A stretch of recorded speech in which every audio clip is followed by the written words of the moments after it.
বাসযোগ্য ধরিত্রী কল্যাণ ফাউন্ডেশন বাংলাদেশ। আসলে যদিও চ্যানেলটি নতুনভাবে আমরা কার্যক্রম শুরু করেছি চ্যানেলটি, কিন্তু আমাদের প্রতিষ্ঠানের যে ব্যাকগ্রাউন্ড সেটি কিন্তু অনেক পুরাতন। আসলে পরিবেশকে বাসযোগ্য করবার জন্য একজন মানুষের প্রচেষ্টাই কিন্তু এনাফ নয়, কারণ পরিবেশ এমনই একটা বিষয় যেখানে একটি সেফটি পিনের যতটা প্রয়োজনীয়তা রয়েছে, ঠিক তেমনি একজন মানুষ তথা সৃষ্টির সেরা জীব তার প্রয়োজনীয়তাও কিন্তু ঠিক ততখানি। তো সেফটি পিন থেকে শুরু করে মানুষের দৈনন্দিন জীবনে যতগুলো প্রয়োজনীয় উপাদান সংস্থান, আমরা কিন্তু সব কিছু সংগ্রহ করি এই পরিবেশ থেকেই। মাতৃদুগ্ধের প্রয়োজনীয়তা শেষ হয়ে যাওয়ার পর থেকে আমরা যে জিনিসটি আমাদেরকে মাতৃস্নেহের মতো লালন করে আসে, পালন করে আসছে, সেটি হচ্ছে আমাদের চারপাশের পরিবেশ। পরিবেশ বলতে আমরা ছোটবেলায় বইয়ে পড়েছি, আমাদের চারপাশে যা কিছু রয়েছে সেটিই পরিবেশ।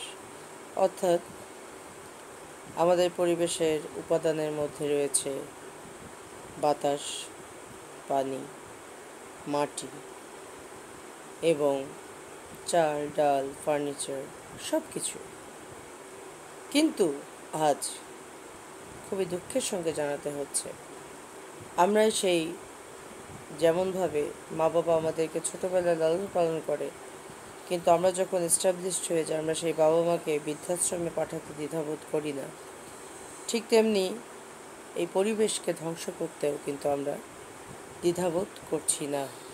এবং আজকে মানব সভ্যতার এমন একটি সংকটকালীন অবস্থায় আমরা এসে দাঁড়িয়েছি, যেখানে নিত্য নতুন মহামারী, নিত্য নতুন প্রাকৃতিক বিপর্যয়, যেমন সাম্প্রতিককালে ভয়াবহ বন্যা আমাদের কবলিত, তার মধ্যে প্রাকৃতিক কারণ এবং মানব সৃষ্ট কারণ, দুটি কারণই কিন্তু রয়েছে।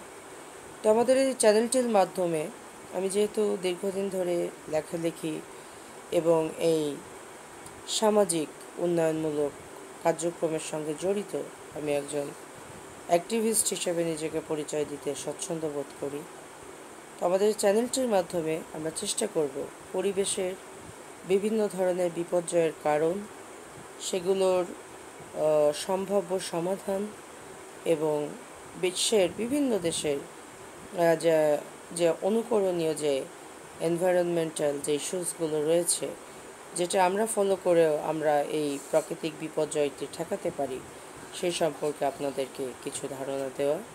তো আজকে ইন্ট্রোডাক্টরি সেশনে আসলে খুব বেশি কথা বলবো না, তবে পর্যায়ক্রমে আমরা আসলে পরিবেশের খুঁটিনাটি যে বিষয়গুলো আমরা আসলে জানি কিন্তু মানি না, আবার অনেকে হয়তো জানি না বা জানা জিনিসটি প্র্যাকটিস করি না, তো সেই সম্পর্কে আপনাদের সাথে আমাদের নিয়মিত আশা করি কথা হবে আমাদের এই চ্যানেলটির মাধ্যমে। আশা করি আপনারা মোর সাবস্ক্রাইব করে আমাদের সঙ্গে থাকবেন এবং আসন্ন সামনে যেসব মহামারী বা প্রাকৃতিক দুর্যোগ, আসলে সৃষ্টিকর্তার উপরে কোনো হাত নেই, এটি অবশ্যই সর্বজন স্বীকৃত, এটাতে কোনো ডাউট নেই। তারপরেও আমরা মানুষ হিসেবে এমন কিছু পদক্ষেপ নিতে পারি যার দ্বারা আমরা আমাদের এই মাদার আর্থকে সেভ করতে পারি বা তাতে সহায়তা করতে পারি। তো ধন্যবাদ সবাইকে আমাদের সঙ্গে থাকবার জন্য। আপনাদের সাথে ছিলাম আমি পরিবেশবিদ ডক্টর নীল। আপনারা ভালো থাকবেন, সুস্থ থাকবেন, সুন্দর জীবনের কামনা। ধন্যবাদ।